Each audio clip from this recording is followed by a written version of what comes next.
Bonjour à tous, aujourd'hui nous allons parler de deux nouvelles qui s'intitulent Boule de Suif et Miss Harriet, qui ont été toutes deux écrites par Maupassant. La première est parue en 1880 et la seconde en 1883.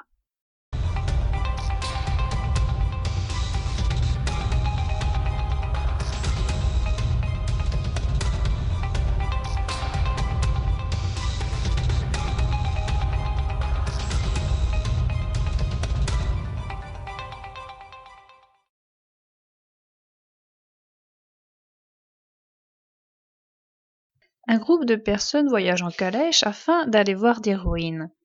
Pour passer le temps, on demande à Monsieur Chenal de raconter une histoire de ses amours. À 25 ans, il menait une existence libre qu'il pense être la meilleure. Il vagabondait vers les côtes normandes afin de peindre. Il arrive à Bénouville et il va dans une auberge tenue par Madame le Cacheur. Elle lui dit qu'elle a une autre locataire qui est anglaise. Quand le narrateur mange dehors, il voit arriver son anglaise. Elle est grande, maigre et laide. Le lendemain, quand il va peindre, il l'aperçoit dans le paysage. Il essaie de lier la conversation avec cette femme, mais il n'y arrive pas. Il arrive tout de même à en savoir sur cette femme. Elle s'appelle Miss Harriet, elle a l'intention de passer l'été dans ce village et elle distribue des prospectus protestants. Personne dans le village ne l'aime et l'aubergiste l'appelle la démoniaque. Cette femme a des manies bizarres. Il la revoit plusieurs fois dans la nature qu'elle adore ou bien à l'auberge. Un jour qu'il a fini sa peinture et qu'il la porte à l'auberge dans le but de la montrer à l'aubergiste, Miss Harriet lui parle pour la première fois. Elle lui dit qu'elle aime la manière dont il peint la nature. Ils se promènent tous les deux au soleil couchant. Elle est en extase devant le paysage et lui parle de peinture. Ils deviennent par la suite amis. Un jour, elle lui demande si elle peut le regarder quand il peint. Il accepte. Elle vient plusieurs fois le voir. Il remarque un comportement étrange. Il y a son changement de couleur et ses fuites au milieu d'une phrase. Puis, sans explication, elle ne vient plus le voir et elle répond peu à ses paroles. Un jour, ils se croisent sans le faire exprès. Elle veut fuir, mais il lui donne un tableau. Elle se met à pleurer. Pour la réconforter, il lui prend les mains, elle frissonne et il comprend que Miss Harriet est amoureuse de lui. Miss Harriet s'en va. Quand il retourne à l'auberge pour souper, il revoit Miss Harriet, rien ne semble changer chez elle. Il annonce son prochain départ. Le soir, il profite du fait que Céleste, la servante, soit au poulailler pour aller l'embrasser. Miss Harriet les voit. Le lendemain, au déjeuner, Miss Harriet ne vient pas. Quand Céleste vient chercher de l'eau au puits, elle pense le puits tari. L'aubergiste va voir ce qu'il en est. Léon Chenal descend une lanterne au bout d'une corde pour voir ce qui bouche le puits, puis il remarque le corps de Miss Harriet. Léon, avec l'aide d'un autre homme, la remonte du puits. Il fait sa toilette mortuaire, il la veille et lui apporte des fleurs. Quand le matin se lève, il l'embrasse. Léon Chenal a fini son histoire. Elle a ému tout le monde dans la calèche.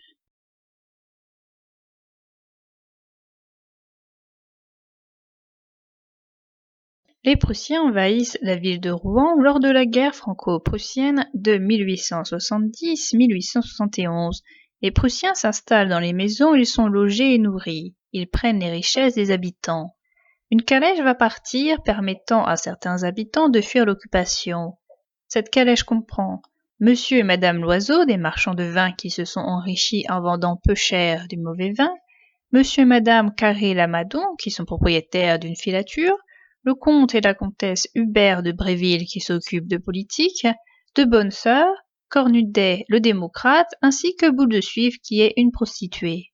Les trois femmes, hors Boule de Suif, parlent ensemble, et les trois hommes, hors Cornudet, parlent aussi ensemble. Ces derniers se plaignent des pertes dues aux Prussiens, mais ils ont tellement d'argent et ils savent si bien se débrouiller qu'ils s'en sortent sans problème.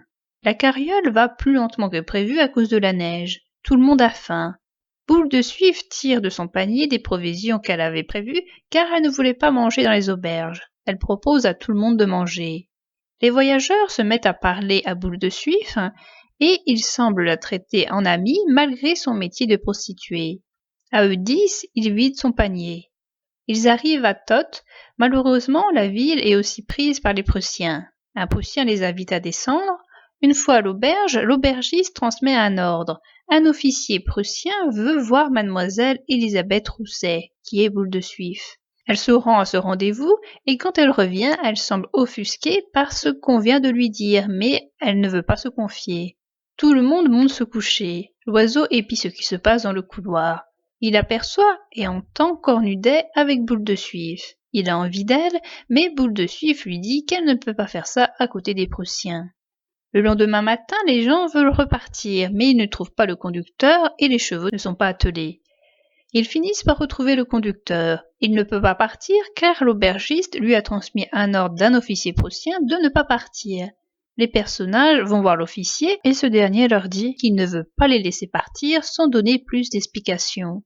Plus tard, l'officier, par le biais de l'aubergiste, demande à Boule de Suif si elle a changé d'avis. Elle ne veut toujours pas. Les autres lui posent des questions. Elle avoue que l'officier veut coucher avec elle. Tout le monde approuve Boule de Suif dans son refus de se soumettre à cet homme. Puis les jours passent. L'ennui et le froid s'emparent des personnages qui n'ont même pas la possibilité de s'enfuir à pied. Monsieur Loiseau commence à en vouloir à Boule de Suif à les faire rester là en ne couchant pas avec le Prussien. Les femmes ont honte de sortir avec elle et elles lui montrent les atouts de cet officier. On essaie d'obtenir de l'officier le fait de les laisser tous partir et de ne retenir que Boule de Suif. L'officier refuse. L'oiseau ne comprend pas pourquoi Boule de Suif, dont c'est le métier de coucher avec n'importe qui, refuse de coucher avec celui-ci. Il décide de la faire changer d'avis en dorant les exemples de femmes qui se sont sacrifiées en ayant des rapports sexuels pour le bien public ou du moins pour une cause plus haute qu'elle-même.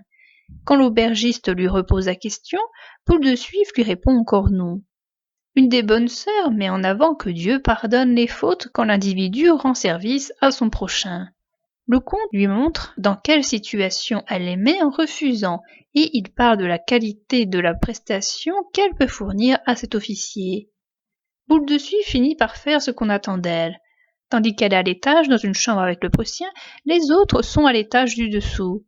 Ils sont contents que Boule de Suif ait cédé et ils font la fête. L'oiseau fait sortir le champagne et il sort plein de blagues salaces dans le but d'amuser la galerie. Tout le monde fait la fête, même les bonnes sœurs boivent de l'alcool. Seul Cornudet semble comprendre l'erreur de ces gens. Le lendemain, les 10 personnages peuvent repartir. Boule de Suif est avec eux. On lui parle à peine et on est content de ne pas être assis à côté d'elle. Les autres mangent. Boule de Suif n'a pensé à rien emmener à cause de la nuit qu'elle vient de passer. Personne ne lui passe quelque chose à manger. Boule de Suif veut se retenir de pleurer, mais des larmes coulent tout de même. Miss Harriet est anglaise. Elle est âgée d'une 50aine d'années. Elle a les longs cheveux gris qu'elle frise en anglaise. Elle est grande et maigre. Elle a un visage de momie. Elle change rapidement de couleur sous le coup de l'émotion. Dans ce cas, elle passe du blanc au rouge. Elle a une démarche singulière puisqu'elle sautille la plupart du temps. Elle possède un châle à carreaux. À un moment, il est dit qu'elle a les dents au vent. Cela sous-entend qu'elle a de grandes dents. Elle parle peu, elle est en extase devant la faune et la flore, elle est protestante et essaie de convertir les autres par des brochures. Elle paraît peu gourmande, elle mange en vitesse. Miss Harriet est vierge. De l'autre côté, nous avons Boule de Suif. Cette femme est petite, grosse, elle a les doigts bouffis, elle a la peau luisante et tendue, elle a une gorge énorme. Cependant, elle reste appétissante. Il se dégage d'elle une certaine fraîcheur. Elle a la tête ronde, elle a des petites dents luisantes, elle aime la nourriture, il n'y a rien de particulier dans sa démarche ou dans sa façon de s'habiller, et elle n'est plus vierge. Même si ces deux femmes ont des physiques différents, elles possèdent des points communs. Ce qui les rapproche est le fait d'être exclues de la société. Miss Harriet l'est de par ses extravagances, sa nationalité, sa religion, et Boule de Suif l'est de par sa profession. Il y a leur solitude, elles n'ont pas l'air d'avoir de famille, pas d'amis, elles sont seules et quand il y a un problème, elles doivent l'affronter seules. Les deux titres mentionnent les deux héroïnes et seulement elles. Les autres ont des mots très durs pour ces deux femmes. On appelle Miss Harriet la démoniaque et on appelle Boule de Suif la garce, entre autres. La distance qu'il y a entre elle et les autres est grande, et elle est plus sévère chez les femmes. Quand Miss Harriet sera remontée de son puits, l'aubergiste et la bonne s'enfuiront. Dans la calèche prête à repartir, Madame Loiseau sera heureuse de ne pas être assise à côté de Boule de Suif. Ces deux femmes sont écartées du groupe dominant. Miss Harriet l'est des paysans et Boule de Suif l'est des honnêtes gens. Dans les deux cas, ces personnes n'ont rien fait pour mériter un tel mépris. Miss Harriet ne leur apporte rien, mais elle ne leur a rien fait. Boule de Suif, elle, les a aidés. Toutes deux sont les seules à montrer des sentiments véritables. Miss Harriet montrera ses sentiments vis-à-vis de la nature et Boule de Suif montrera de la compassion pour la fin d'autrui. Les deux fins des nouvelles divergent. Miss Harriet sera sauvée au-delà de sa mort par Léon qui s'occupera de son corps comme un homme amoureux le ferait. Par contre, Boule de Suif, elle, reste seule, personne ne lui parlera, on ne parle d'elle qu'indirectement, elle pleure et personne ne la console, personne ne lui tend à manger.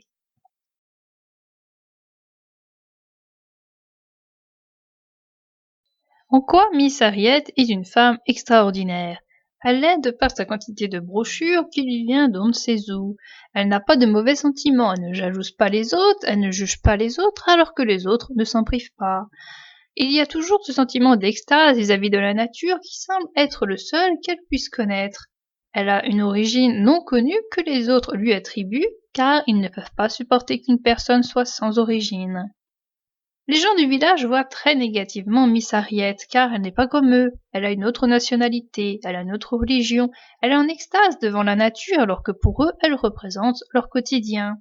Pour eux, c'est une athée, une hérétique. Le mot le plus fort provient de l'aubergiste qui la traite de démoniaque. Léon, qui lui a voyagé, sait de quelle espèce elle est, car il a déjà rencontré des femmes de son genre. Il est tout de suite indulgent avec elle. Il utilise des mots étrange personne, personne singulière. Il la compare à un ronsort et à un mât.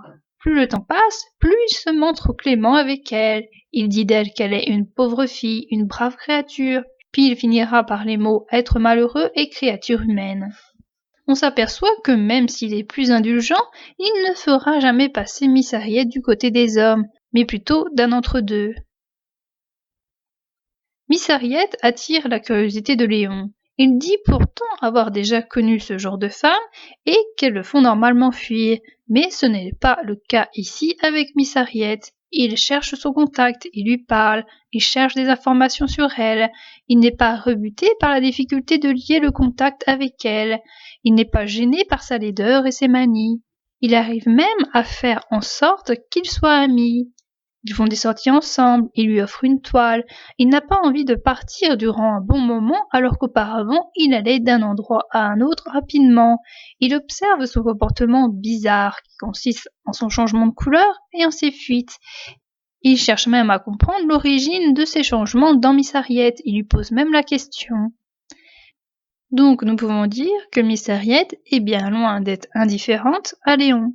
Son comportement après sa mort le prouve aussi. Il s'occupe du corps qui était déjà laid avant et qui s'est dégradé avec la mort. La dégradation concerne surtout le visage et les cheveux. Il veille sur son corps, lui apporte des fleurs, interdit quiconque d'entrer dans la chambre. Il l'embrasse, comme le ferait même pas un mari, ni même un fiancé envers sa compagne. Léon attire aussi la curiosité de Miss Harriet. Sans doute est-ce la première fois que quelqu'un cherche sa compagnie, se promène avec elle, lui parle et lui offre quelque chose. Ils ont en commun cette recherche dans la nature, même si ce n'est pas la même. Miss Harriet recherche Dieu dans la nature, et face à la faune et à la flore, elle ressent des émotions. Léon, lui, ne ressent pas ce type d'émotions, mais il cherche de quoi peindre.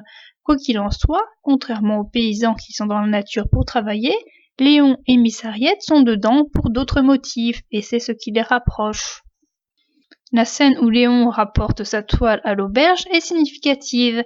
Quand il la ramène à l'auberge, la mère le cacheur n'est pas intéressée, elle la regarde à peine. Et il y dit dans le texte qu'elle ne voyait même pas si cela représentait un bœuf ou une maison. Quand Miss Harriet arrive, l'accueil est différent.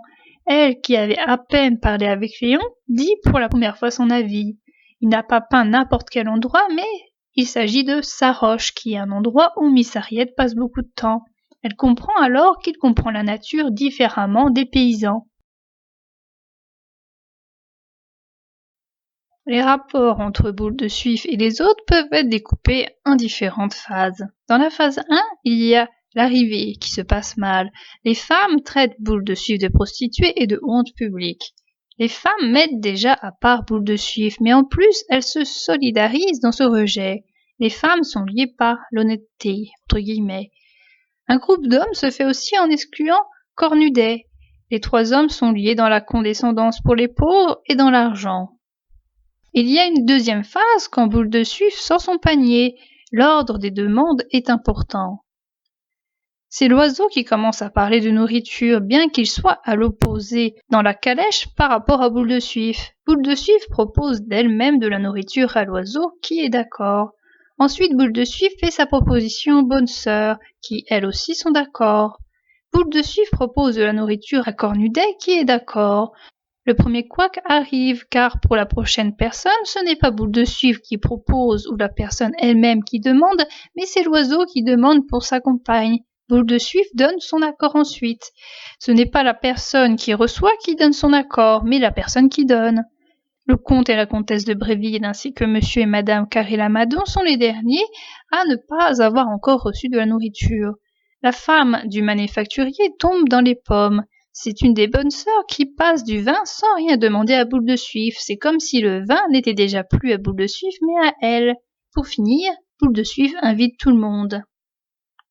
À ce moment-là, entre Boule de Suif et les autres, il y a une certaine camaraderie, une certaine entraide. Les autres parlent à Boule de Suif. Madame de Bréville lui propose sa chaufferette. À l'auberge, il en est de même. Boule de Suif est acceptée à table. On lui parle et on joue aux cartes avec elle.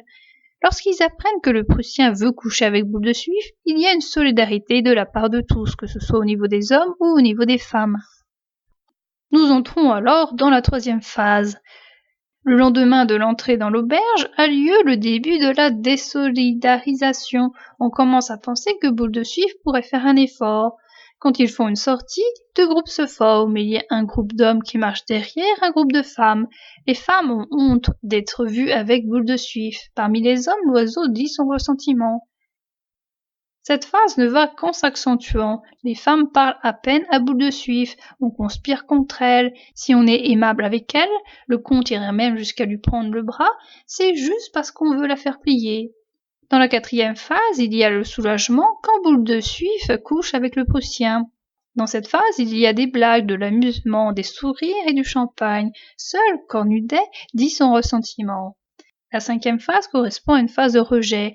Le comte prend le bras de sa femme et non celui de Boule de Suif. On ne lui parle pas. On cherche à éviter le contact avec Boule de Suif.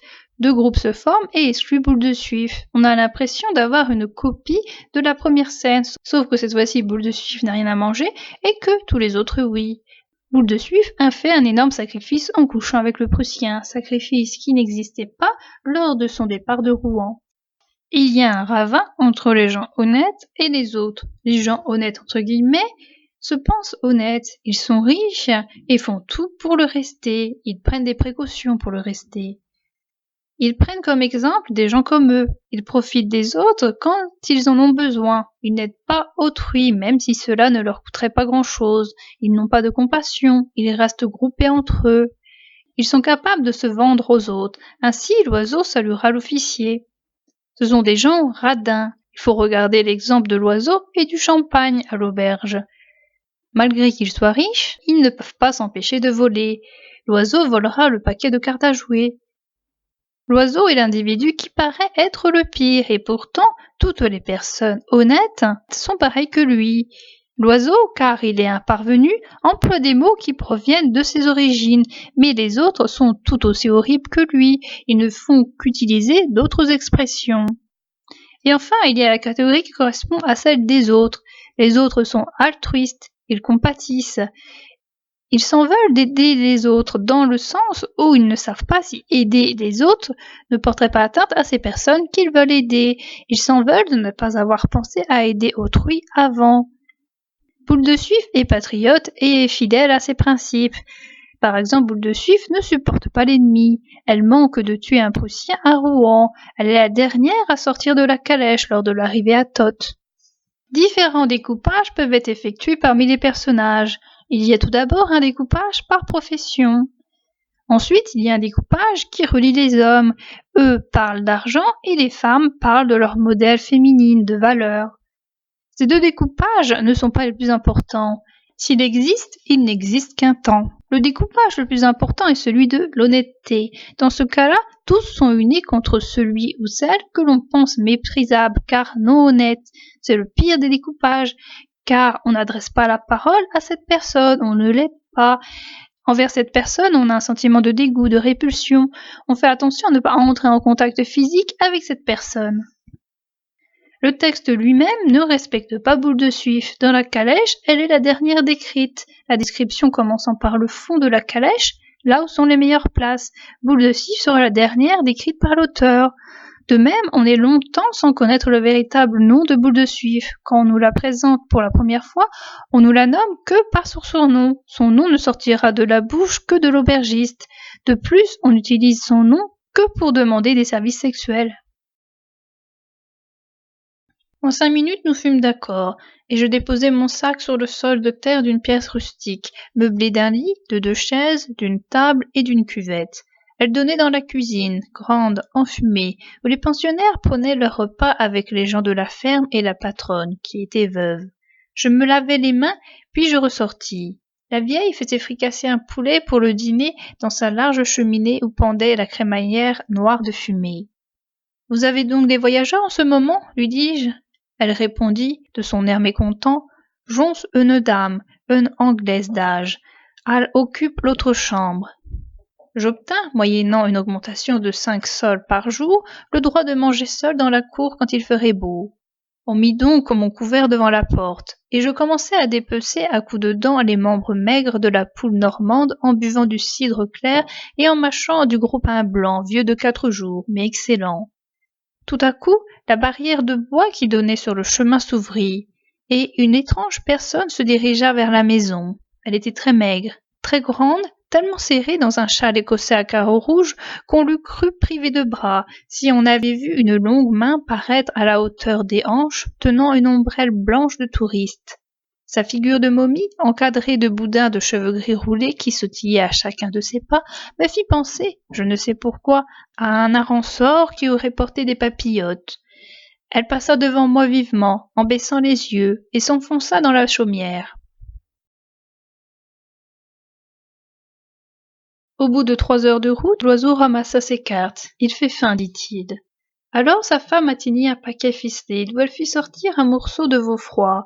Elle le découpa proprement par tranches minces et fermes, et tous deux se mirent à manger. Si nous en faisions autant, dit la comtesse. On y consentit, et elle déballa les provisions préparées pour les 2 ménages.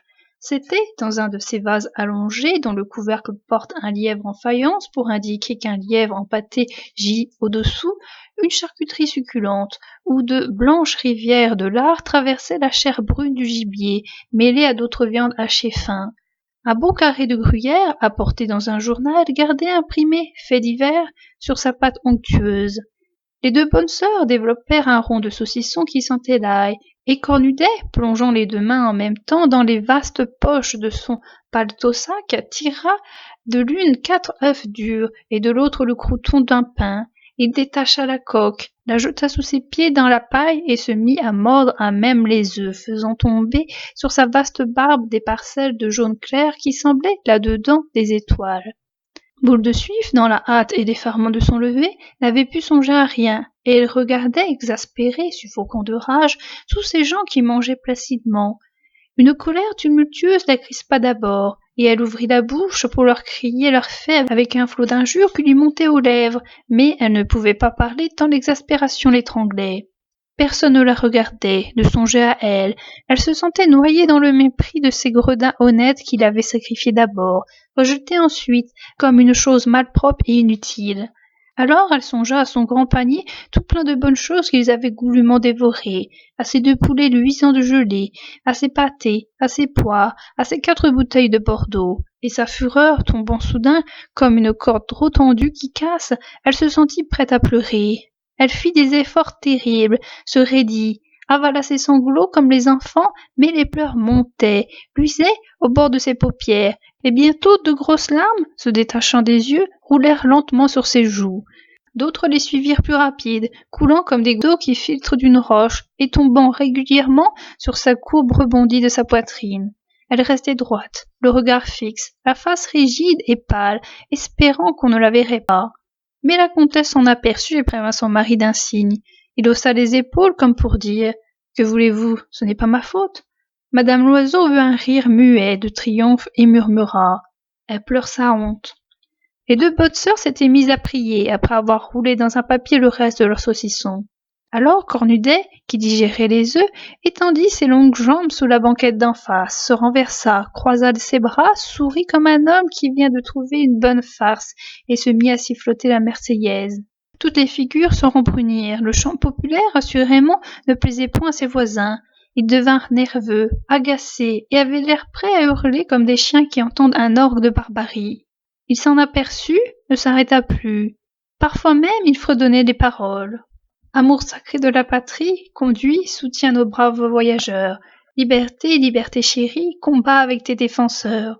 On fuyait plus vite, la neige étant plus dure, et jusqu'à Dieppe, pendant les longues heures mornes du voyage, à travers les chaos du chemin, pour la nuit tombante, puis dans l'obscurité profonde de la voiture, il continua avec une obstination féroce, son sifflement vengeur et monotone, contraignant les esprits las et exaspérés à suivre le chant d'un bout à l'autre, à se rappeler chaque parole qu'ils appliquaient sur chaque mesure. Et Boule de Suif pleurait toujours, et parfois un sanglot qu'elle n'avait pu retenir passait entre deux couplets, dans les ténèbres.